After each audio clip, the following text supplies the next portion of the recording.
Hey folks, it's Sasha and Stale here again. We have another little interesting cultural topic for you today. And some of you may have seen it on the news. Some of you may even know someone who classes themselves as this. Some of you may have no idea what these are at all. So Stale, would you care to elaborate or would you like me to? Um, I would prefer you to on this one. Thanks. Okay, well this particular subculture is called the furry fandom. Now, any of you who've been on the internet any length of time, that would include me and Stale, actually, to an extent. Could have Oh, come into contact with, um, well, either members or certain articles of the fandom. yes, exactly.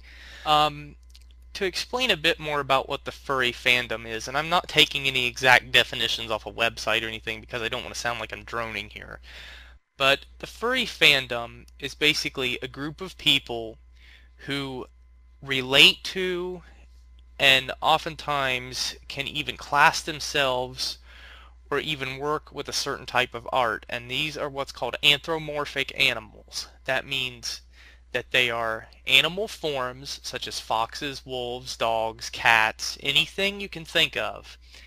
These animal forms in the fandom take on humanized traits, as in they walk on their hind legs, they talk, they have human-like emotions, things such as that.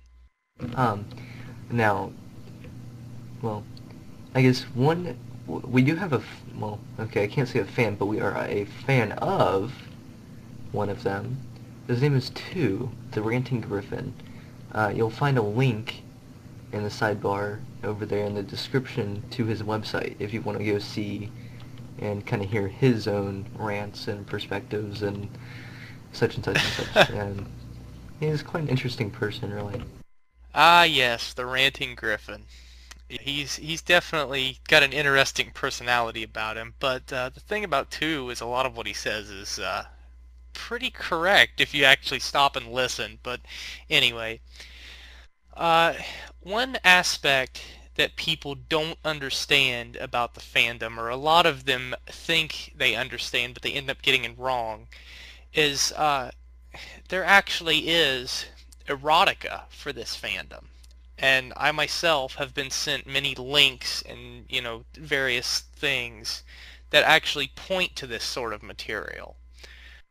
The problem is that there is more of this type of material than you think. And that leads people to believe that the fur fandom is, very perverse and actually quite twisted and weird. And, well, we're here to tell you that that's not entirely true. Yeah, again, this is one of our misconceptions, prejudgments, stereotypical things here. Exactly. Yeah.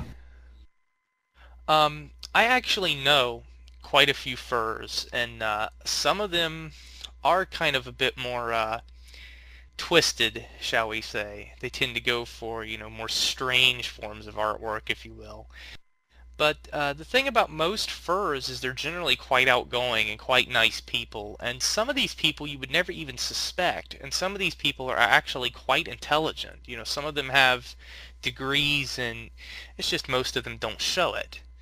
One event that I would like to point out is Anthrocon. I myself think it would be a lot of fun to actually go, but it's a very, very large convention that actually ends up pulling a worldwide audience. Yes, it is very, very large. Uh, you know what? What's the next one, anyways? We're gonna go ahead and Uh, shout that out. I don't know if you know by yeah, chance or I, not. I don't I don't really